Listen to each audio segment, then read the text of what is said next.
Hey guys, this is RAB, and in this video, I'm going to be talking about the biggest dilemma in tiny whoop racing. Should you use angle mode or acro? I'm going to be talking about the advantage and disadvantage of both to help you decide which one to use. Before starting, keep in mind this is all personal preference. Just because you see a pro use angle mode doesn't mean everyone uses it, so use what you're comfortable with and don't be afraid to try something new. First off, let's talk about angle mode. It's easy for beginners and it's quite forgiving, meaning anyone can pick it up and fly. It's also used by most of the tiny whoop community for racing. Now for the advantage, it's better suited for tight and technical courses. The reason I say that is because in angle mode, you can switch directions quicker than acro most of the time. And it's quite forgiving in tighter spaces. Another advantage is it recovers bumps a little better.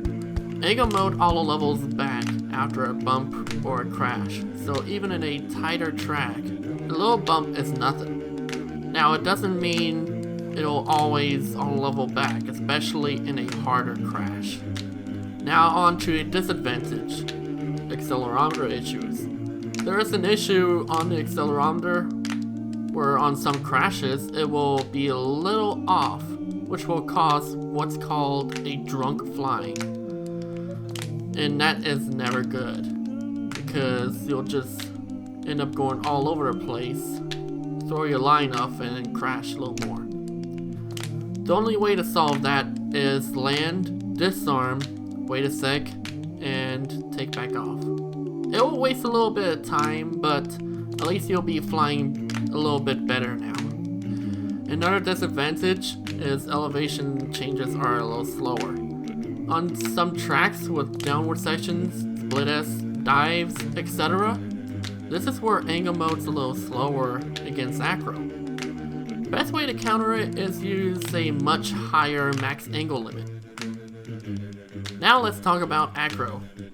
Mini quad pilots will feel familiar with it and will feel right at home. However, it is much harder to fly whoop courses than a mini quad course, because the gates are of course smaller and less forgiving.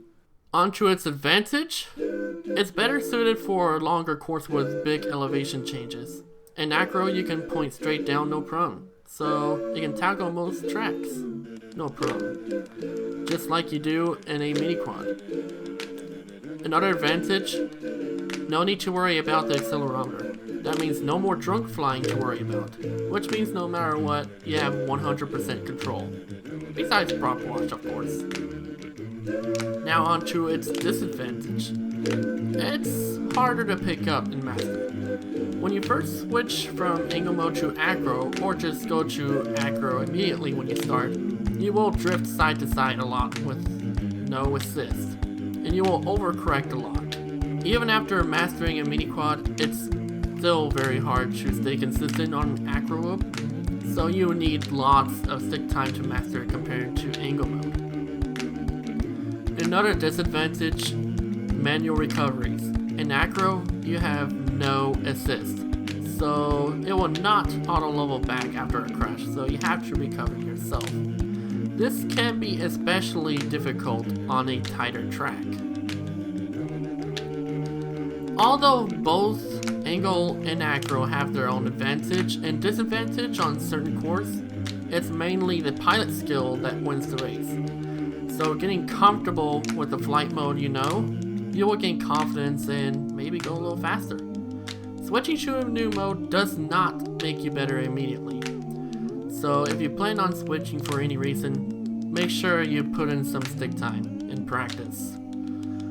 But if you don't get any better in a week or two, consider switching back to what you're comfortable with. And this is a little bonus. Let's talk about race mode. Race mode is an uncommon mode that basically uses angle mode on roll and acro on pitch, making it the best of both worlds. But disadvantage between both is also combined.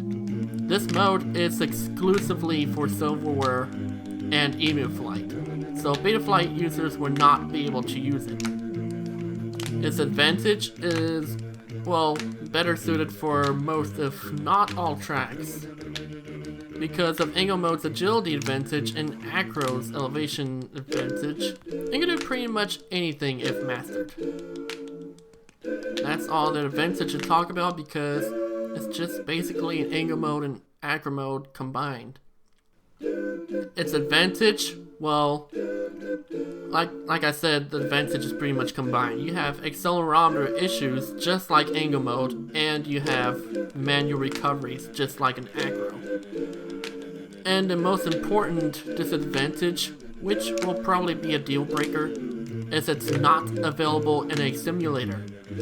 That means you cannot practice or enter a race event with it on the simulator. Maybe one day developers will add it to the sim. Maybe it's already considered. I don't know, but it's just worth noting. Now on to the final notes.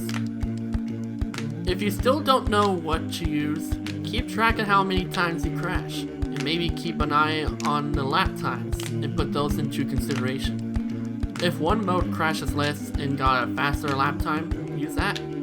If you crash less on one mode and get a faster lap on another, assuming it's a dramatic difference, choose if you want a faster lap time or less crashing. Don't change flight modes last second just because of a course, especially in real life events. This will throw you off. My suggestion is to fly one mode you are familiar with and stick with it. That way you'll still get all the consistency available because you're more familiar with that mode than the another. There is another mode I didn't talk about, and that's Horizon Mode. However, I don't recommend flying Horizon Mode. It's just too awkward to fly. I personally fly full stick, and with Horizon Mode, a certain stick position, you just end up flipping. And I just don't want that. I don't recommend that experience. It's just not worth it. I hope this helps everyone choose what they want to fly for Tiny Whoop Racing. I know what everyone's going to ask. Rab, what do you fly? I personally fly Angle Mode almost every time I race because I am more consistent with it. And it's one I've been comfortable flying for a couple of years now. Though I doubt I'll be changing, it is fun trying these other modes out just for this video. Anyway, that's it for this video. If you like what you see, leave a like so I can keep doing stuff like this. And if I miss anything in the video or just overall feedback, leave a comment. I highly appreciate it. Thank you so much for watching. Until next time, I'll see you guys later.